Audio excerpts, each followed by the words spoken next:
Veerahanuman May 26 മുതൽ വൈകുന്നേരം 6 മണിക്ക്. ബെസ്റ്റ് കക്ഷിയാ ഉപദേശിക്കുന്നത്.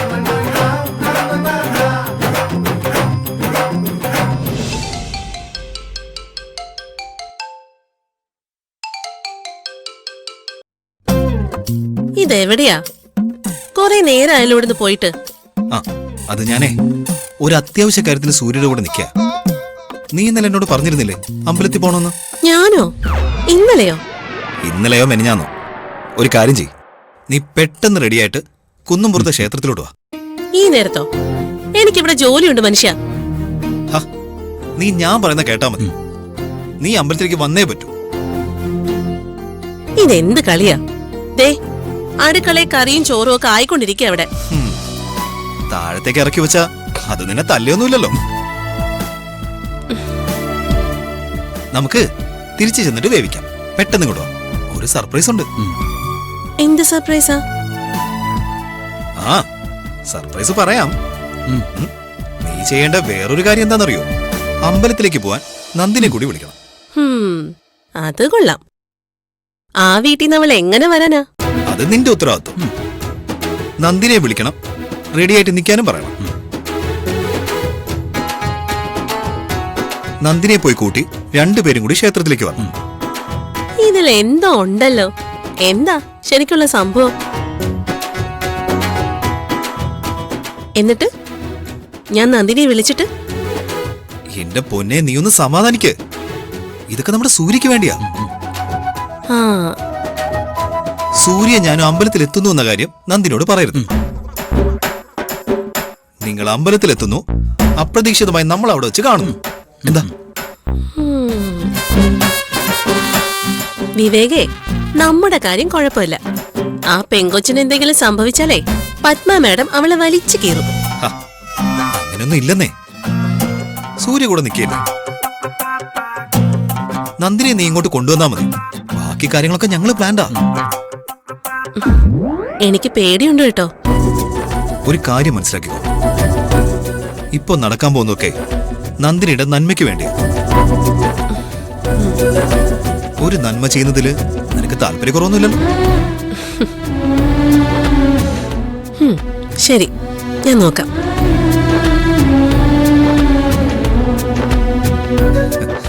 ഡീൽ. ഒരു വിധത്തിൽ അവളെ പറഞ്ഞ് സമ്മതിപ്പിച്ചിട്ടുണ്ട്. ഇനിയിപ്പോ നിന്റെ വീട്ടിലേക്ക് വിളിക്കുമ്പോ എന്താ സ്ഥിതി എന്ന് എനിക്കറിയില്ല. അതൊക്കെ ആരതി കൊണ്ടുവരും. അത് പൊളിഞ്ഞു പോവാൻ 100% സാധ്യതയുള്ള പരിപാടിയാ. അവസാനം എന്റെ തലയിൽ കൊണ്ടുവന്ന് കുറ്റം ചാർത്തരുത്. എടാ, ഒരു കുഴപ്പവും സംഭവിക്കില്ല, നീ നോക്കിക്കോ. ഒരു കാര്യം തീരുമാനിച്ചാ അത് നടത്താൻ സൂര്യക്ക് നന്നായിട്ടറിയാം. അമ്പലത്തിലേക്കെന്ന് പറയുമ്പോ നന്ദിനി എതിർപ്പൊന്നും പറയില്ല, നീ നോക്കിക്കോ.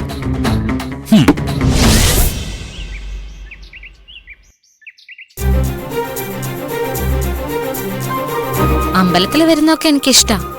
പക്ഷെ പെട്ടെന്ന് എന്താ ആരതിക്ക് അങ്ങനെ തോന്നാൻ? അതെ, ഇന്ന് രാവിലെ മുതലേ മനസ്സിന് ഒരു സുഖമല്ല. അടുക്കള കയറിയപ്പോഴാണെങ്കിൽ 1-2 സാധനങ്ങൾ തട്ടിമറിച്ചു. അപ്പൊ എനിക്ക് തോന്നിയതാ ഒന്ന് അമ്പലത്തിൽ പോകാന്ന്. തനിച്ചു പോകാൻ ഒരു മടി. അപ്പൊ എനിക്ക് തോന്നി നിന്നെ കൂടി വിളിച്ചാലോന്ന്. നിനക്ക് ബുദ്ധിമുട്ടാവോ? എനിക്ക് ഇന്നിനിപ്പോ എനിക്കിവിടെ പണിയൊന്നുമില്ല. പിന്നെന്താ? അടിമ പുറത്തിറങ്ങുമ്പോ ഉടമയോട് ചോദിക്കണല്ലോ. ചോദിച്ചാൽ എന്തൊക്കെയാ പറയാന്നറിയില്ല. ഒരു കാര്യം ചെയ്, പത്മ മാഡത്തിനോടോ ബാക്കിയുള്ളവരോടോ ചോദിക്കാൻ നിൽക്കണ്ട. നീ യതീന്ദ്രൻ സാറിനോട് പറ. ആ അത് ശരിയാ. ആദ്യമായിട്ട് ആരതി ഒരു കാര്യത്തിന് കോട്ട് വിളിച്ചിട്ട് വരാതിരിക്കുന്ന എങ്ങനെയാ? നമ്മൾ പെട്ടെന്ന് വരുമല്ലേ? പിന്നെന്താ, നമ്മൾ അമ്പലത്തില് ഭജന ഒരിക്കാൻ പോവാണോ? ഒന്ന് കയറി തൊഴണം, അല്പനേരം അവിടെ ഇരിക്കണം, എന്നിട്ട് അവിടുന്ന് തിരിച്ചു പോരണം. ശരി, ഞാനിപ്പോ റെഡിയാവാം. ഞാൻ എന്താ വരുന്നെന്നറിയോ? ഒരല്പ ദൂരം നടക്കാലോ, മനുഷ്യരെ കാണാലോ. അമ്പലത്തിലെത്തുമ്പോ കൃത്രിമൊന്നുമില്ലാതെ ആളുകള് ആവലാതി പറയുന്നതും തൊഴുന്നതും ഒക്കെ കാണാം. ഇവിടെ കാണാത്ത കാഴ്ചകൾ അതൊക്കെ. ഒരു കാര്യം ചെയ്യാം, നമുക്ക് നിത്യേന അതങ്ങ് ശീലമാക്കാം. അപ്പൊ പിന്നെ ആളുകളെ കാണാനില്ല എന്ന നിന്റെ വിഷം അങ്ങ് മാറിക്കിട്ടും. ആദ്യം ഇന്നത്തെ കാര്യം നടക്കട്ടെ, ബാക്കിയൊക്കെ പിന്നെ. എന്നാ ഞാൻ റെഡിയായി ഇറങ്ങാൻ തുടങ്ങുവാണേ. ഞാൻ പെട്ടെന്ന് വരും. ആ ശരി ശരി, ഓക്കെ.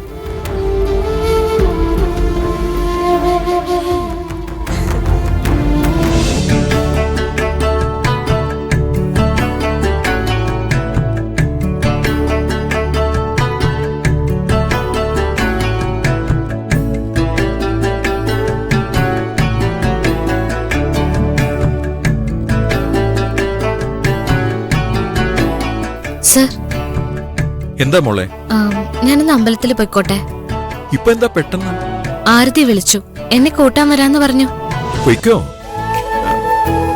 ഒന്നിച്ചാണോ പോകുന്നത്? സാർ എന്താ കരുതിയത്, ഞാൻ പോയിക്കളയുന്നോ?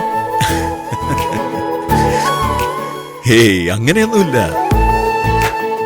അമ്പലത്തിൽ പോയി കുറച്ചു നേരം അവിടെ നടയിൽ നിൽക്കുമ്പോ മനസ്സിനൊരു സമാധാനം കിട്ടുമല്ലോ, അതുകൊണ്ടാ. അതിനാരാ മോളെ തടസ്സം പറഞ്ഞത്?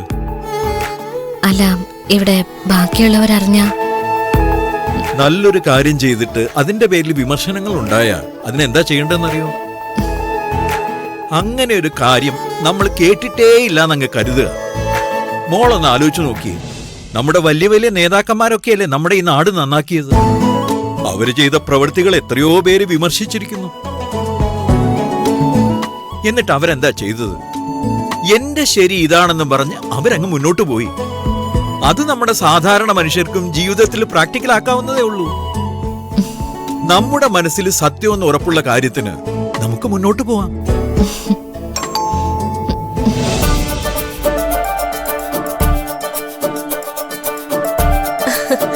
Good morning uncle. Good morning. സുഖമല്ലേ ആ മോളെ? അതെ, അമ്പലത്തിൽ പോകുമ്പോ തനിച്ചു പോകണ്ടെന്ന് കരുതി. ഇനി എപ്പോഴും അങ്ങനെ തന്നെ മതി. അമ്പലത്തിന്റെ മുന്നിലെത്തുമ്പോ പെട്ടെന്ന് തെളിയുന്ന ഒരു മനസ്സുണ്ട് എന്റെ മോൾക്ക്. അത് ഇടയ്ക്കിടയ്ക്ക് ഉണ്ടായിക്കോട്ടെ. പോയി വരണ്ടാളും. ശരി, വാ.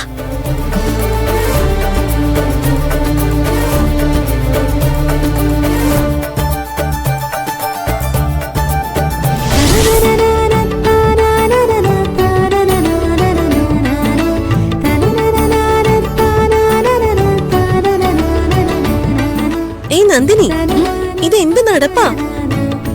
നാട്ടിലായിരിക്കുമ്പോ ഞാൻ ഇങ്ങനെ നടക്കുക, എനിക്കിഷ്ടമുള്ള രീതിയിൽ. അല്ലാതെ ഇവിടത്തെ ആളുകളെ പോലെ ഈ മോഷണത്തിന് പിടിച്ച പോലുള്ള നടപ്പുണ്ടല്ലോ, അതൊന്നും എനിക്ക് പറ്റില്ല. അല്ല, അമ്പലത്തിലേക്ക് പോരുമ്പോ അന്ന് വാങ്ങിച്ച ഏതെങ്കിലും ഒരു സാരി ഉടുക്കാൻ പാടില്ലായിരുന്നോ? അതെന്തിനാ? ദൈവങ്ങൾക്ക് എന്താ സാധാരണ ഡ്രസ്സുള്ളവരെ കണ്ടൂടെ? അതുകൊണ്ട് ചോദിച്ചതല്ല എന്റെ പൊന്നോ. അതൊന്നും ഉടുത്ത് കണ്ടിട്ടില്ല. ഞാൻ ഒന്നും ഉടുക്കില്ല എന്ന് നേരത്തെ പറഞ്ഞാണല്ലോ. ആ, അതൊക്കെ ഞാനേ സാറിന്റെ പെങ്ങന്മാരോട് എടുത്തോളാൻ പറഞ്ഞു. മുഴുവനായിട്ടോ? പിന്നല്ലാതെ. എന്തായാലും എനിക്ക് അമ്പലത്തിലേക്ക് വിളിക്കാൻ തോന്നിയത് നന്നായി. അതുകൊണ്ടല്ലേ ഇത്ര സന്തോഷായിട്ട് സംസാരിക്കുന്നത് കണ്ടത്. അങ്ങനെ തോന്നിയോ? പിന്നെ എന്നാ അങ്ങനെ തന്നെയാ. ഇപ്പൊ ഒരു ചെറിയ കാറ്റൊക്കെ വന്നാ എന്ത് രസായിരിക്കല്ലേ? അവിടെ നാട്ടിൻപുറത്ത് കാറ്റും മഴയൊക്കെ വരുന്നത് പോലെ ഇവിടെ ആഗ്രഹിക്കുന്ന സമയത്തൊന്നും വരത്തില്ല. അതൊന്നും പറയണ്ട. ഇടയ്ക്കിടയ്ക്ക് ഞങ്ങൾ ടിവിയിലൊക്കെ കാണാറുണ്ടല്ലോ, നഗരം വെള്ളത്തിലായി, നഗരം വെള്ളത്തിലായി. ആ, അതൊക്കെ അങ്ങനെ തന്നെയാ. കൊള്ളാവുന്നൊരു മഴ കിട്ടിയാ വെള്ളത്തിലാവും. മഴ വരുമ്പോ ഞങ്ങളുടെ വീട്ടിലൊക്കെ എന്ത് രസാന്നറിയോ? ഞങ്ങൾ എല്ലാരും കൂടി പുറത്തോട്ടങ്ങ് ഇറങ്ങും, എന്നിട്ട് ചാടിത്തുള്ളി കളിക്കും. അത് ചെറുപ്പത്തിലല്ലേ?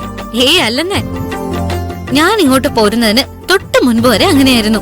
ഓ, ഇനിയിപ്പൊ നാട്ടിൽ ചെന്നാലും അങ്ങനെയൊന്നും പറ്റില്ല. അതെന്താ? നാട്ടിൽ ചെന്ന അപ്പൊ തുടങ്ങില്ലേ കല്യാണം കഴിഞ്ഞ പെണ്ണ തുള്ളിച്ചാടി നടക്കാൻ പറ്റില്ല എന്നൊക്കെ. പക്ഷെ നോക്കിക്കോ, ഞാൻ എന്തെങ്കിലും അവിടെ ചെന്ന എല്ലാം ചെയ്യും. മഴ നനയും, കാറ്റിൽ നടക്കും, കുളത്തിൽ മുങ്ങാൻ കൊഴിയിടും, പാടത്തെ ചെളിയിൽ കിടന്ന് ഉരുളും. ഓ മതി. ഇതാരോട് എത്ര വാശി? എന്നെ പൂട്ടിയിട്ടിരിക്കുന്നവരോട്. എനിക്ക് ആ തറയും ചുമര് കണ്ടു കണ്ട് മടുത്തു. അതിനേക്കാളും കുഴപ്പം പിടിച്ച കുറെ ആളുകൾ.